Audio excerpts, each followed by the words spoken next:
Hey, hola. Ahí quería mostrar que por muy viejo que se hace uno, con esfuerzo se puede con todo.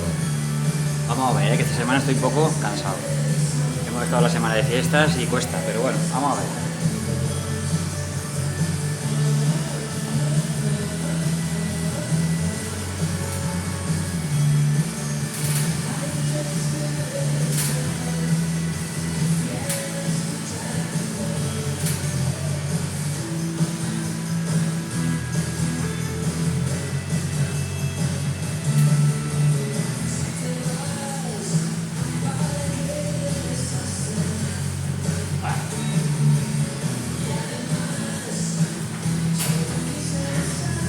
Vale.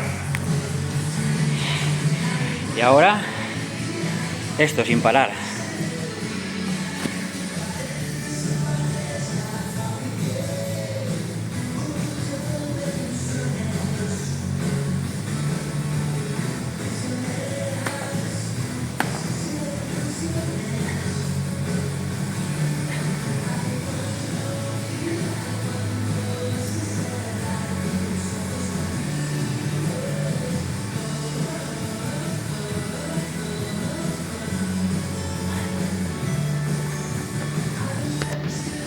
Así hasta 15, hasta llegar a 100, las repeticiones que hace falta. Todos los días hago eso.